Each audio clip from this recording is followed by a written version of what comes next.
I'm out here today at Scudamore Circuit with my AE86, the Beans 86. It's had a couple of improvements since the last time you saw it, the door and these wheels. This car's an absolute rust bucket, and that includes the doors. And the driver's side door, so rusty, it was missing the entire bottom sill, which means that it would sag down. And closing the door meant kind of holding it up and slamming it at the same time. It's funny for the video, but I got sick of doing it. And a little while ago, Up Garage started posting a bunch of parts to their Instagram. And they posted a white AE86 door on there, and immediately all of the comments were just tagging me. So I went out and bought it, and this is what the door is like now. Beautiful. It still makes that 1980s Toyota, metallic clang when you close the door, but you see there's the Up Garage tag. But I don't care, look, I can just... The other thing I've changed are the rear wheels. These are the SSR Longchamps that used to be on my old van, and I kept them after I sold it.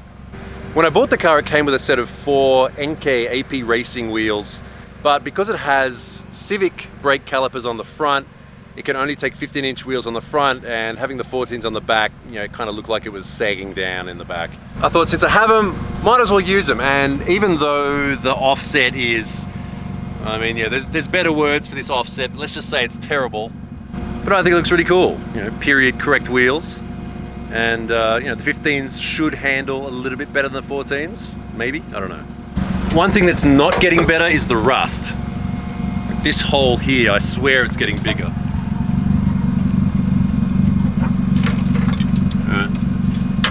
You can see the damper. Look. Today is actually August 7th, which is one day after AE86 Day. Now, I did go out to Sportsland Yamanashi yesterday for the AE86 event there, but this car lives here at this track, so I wasn't able to take it up there.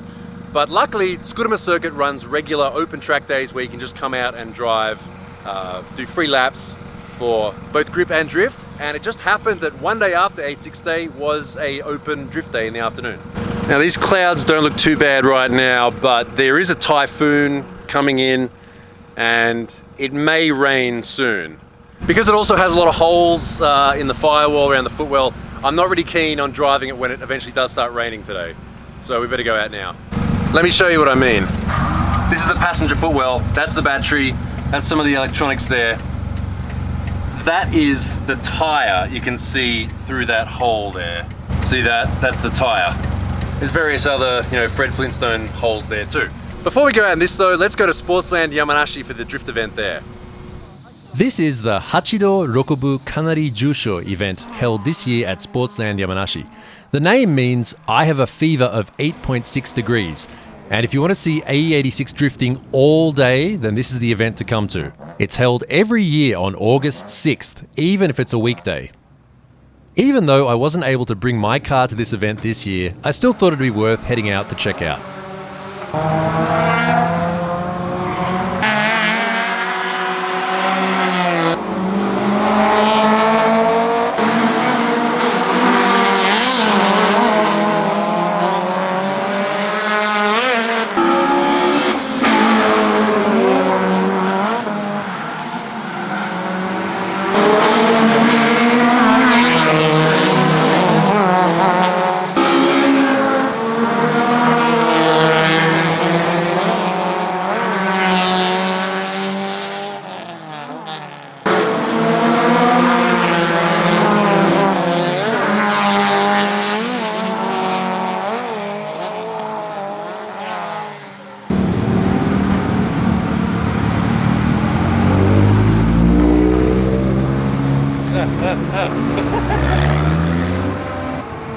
Alright, Kaicho is in this group. I wonder if he's going to come and skim the wall again.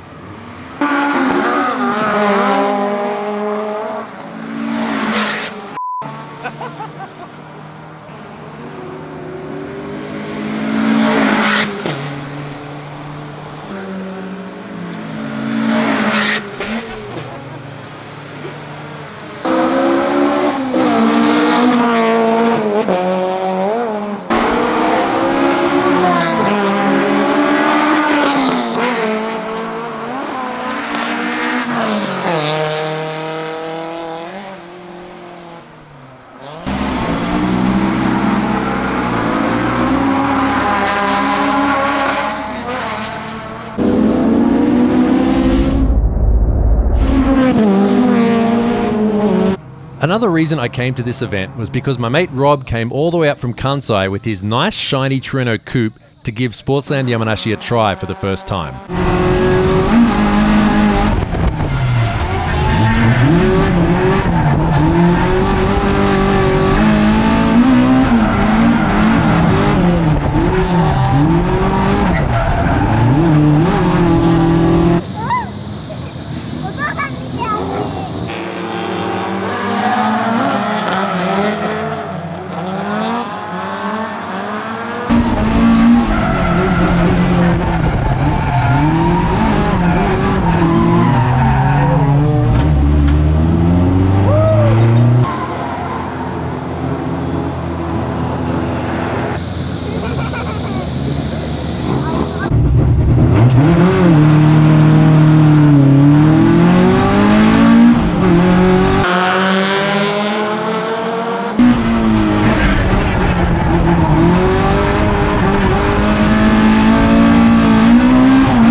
Unfortunately, Rob's day was ended by a cracked exhaust manifold, but luckily for him, it was in the last session. And speaking of that, the last session of expert class is always the one to watch.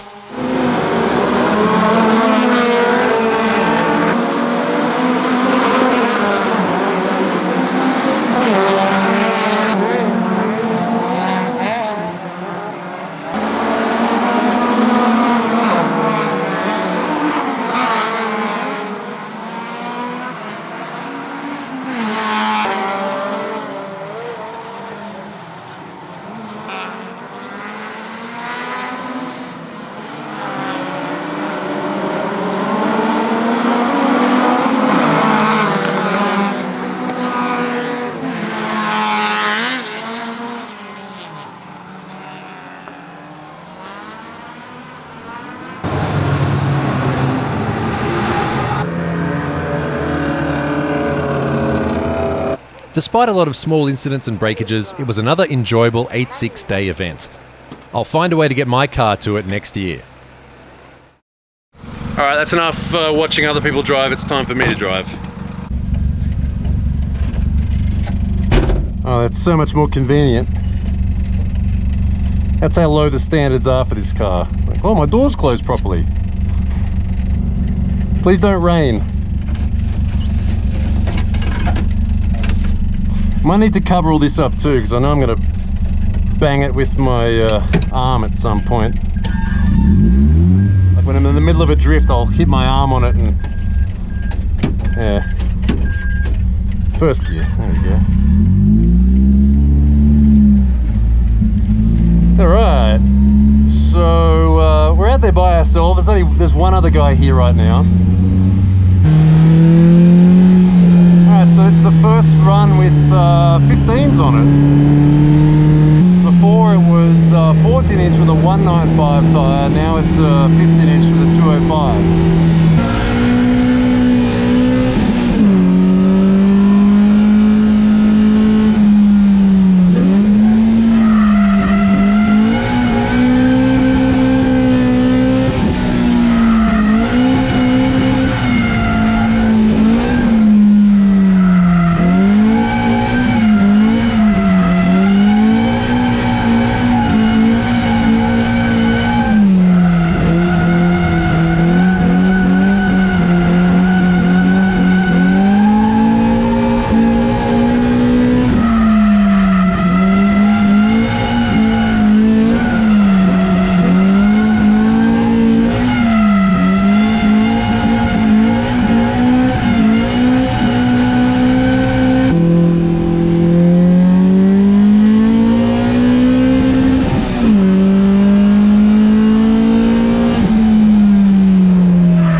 Oh look, I can just, oh well, move that out of the way. Look, I can just, oh. Yeah, this is maybe the next thing I need to, the active aero. Alright, like on a McLaren. Oh, I mean, what more could you want to do on a Saturday? Another thing about this car that you actually need to be really careful of, and you find this out real quick, is that if you open the bonnet like normal, it'll bite you. What you need to do is you need to put your entire hand underneath and lift up that part. So if you lift it up from the edge, this separates, and then when you put it down, it bites you. So you got to lift it from like here. Oh, let's get one thing clear though. I didn't want a 3S GE in my, like, I don't want this engine in an AE86. I only really bought this because it was, you know, it was kind of cheap and easy, and I knew it wasn't going to break, blah, blah, blah. But look, if I build another AE86, it's going to have a 4A GE like it's supposed to. So if you out there took some sort of inspiration from this and thought, oh, I'm going to build it like Alexia, I'm going to have a 3S GE, I'll be disappointed in you. It's hot. Speaking of the dream AE86, next I'm going to take you to a place where the dream car still exists for sale, and also maybe a legendary car still exists. We're out here in Saitama, about an hour and a half west of Tokyo, at a car dealer and workshop called Nigell. And it's really hot. It's run by a guy called Mr. Iketa, and we've met him on the videos before driving his AE86 out at Scuba Circuit, and also crashing it.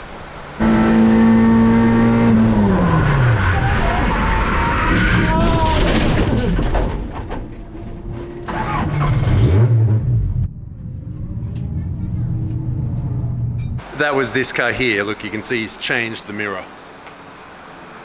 He's got a nice collection of his own cars and customers' cars. This is a GTR, a real one.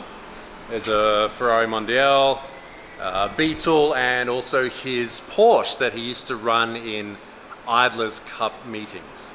Some other cool cars here, his JZX90 Drift Missile, a Subaru Vivio that's been set up for driving in the snow in the winter.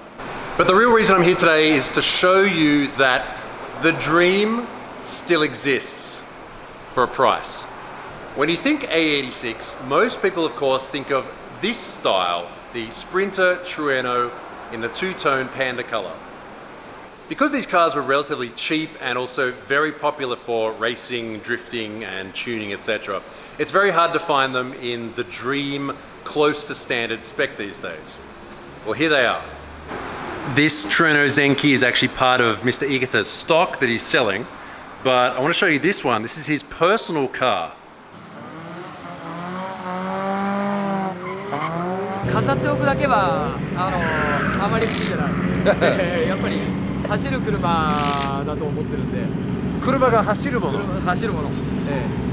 A couple of videos ago, I went to a Nigell track day at Scuba Circuit with my JZX100, and Mr. Iketa had this AE86 there. By the way he was driving, you'd think that he'd modified the engine, but he hadn't. Keep in mind, I'm driving a 430 horsepower Mark II here. Admittedly, he said he was running very high tire pressures in the back to get them to spin up, but he was doing that kind of driving with this stock 4A GE. Look, it even has the stock air cleaner and intake. The only real mod are these extractors. Now it sort of goes to show why these cars are so popular, because you could do crazy driving in them without much modification. Now speaking of mods, this car's kind of special in another way too. At the beginning of the Initial D manga, the hero car had a stock engine, these fog lamps, a Fujitsubo exhaust, 14-inch Watanabe wheels, full interior, the Ital Volante Admiral steering wheel, and of course the Tofu 10 sticker on the door. And because it can and is still drifted, this car here is probably the closest to a real Initial D Tofu car that you can get right now. Now I've got a bit of an interesting story about Mr. Iketa. As you can see, he's got a pretty nice collection of cars. He's also done a lot of racing, including the Nissan Saurus series. And he has a pink Porsche for racing and also for drifting. Many years ago, he owned a Panda Torino with the number plate 1395. One day he was driving in the mountains in Yamanashi when a blue GC8 Impreza pulled up close behind him. He started to speed up, the GC8 sped up too. He came to this sharp left downhill corner and managed to lose the Impreza going around this corner, like completely lost it from his rearview mirror. The artist who wrote and drew the Initial D series, Shigeno Shuichi, also owns a blue GC8 Impreza, and the number plate of the hero car in Initial D is 13954. Real? It could all just be a coincidence though, so whatever. So if you wanted to own your own Panda Torino these days, what's it gonna cost? This car is for sale, but let's put it this way. I would need to sell my Mark II, my AE86, my Skyline, and my van, and I still couldn't afford this. Oh, the steel bonnet is heavy. So this car also, stock engine, just with an exhaust manifold and some other light mods. It is freshly registered though, so if you wanted to buy it and drive away, you can do it right now. Ain't gonna happen. All right, I better go out for some more laps because it looks like it might start raining any second. The other guy who's here is leaving, and I just went to ask if he was leaving so I can drive the opposite direction. And he said, oh, is your car in, is it not performing well? Like, is it not running well? And I said, no, it's just, that's just how it is. He wasn't, you know, trying to throw shade, he was being honest. I mean, I can understand where he's coming from. Okay. All right, let's go the opposite direction this time. So if you're new to watching these videos, you might not know that this is the second time that I've had an AE86 on this channel. And the first one was a red one that I originally bought. And the cool thing about that car was, that was like the first video that I ever made for Nigell. Like, I actually sat down and, you know, tried to make it a good video.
I was getting a bit cheeky with those big angle transitions there. Oh, I need like a camelback or something, so I can have a drink while I'm in the car.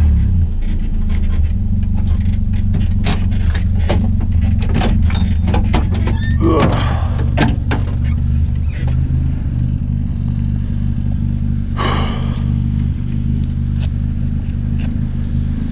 This is how the cool kids looked in the 1990s. Another 86 day, the AE86 legendary drift car. Cheap, fast, easy to drift. These days though, it's everything except the cheap. If you want to see more, check out the original Nigell vlog with my original AE86, or watch the playlist for the beans. So once again, thanks for watching. I'll see you next time.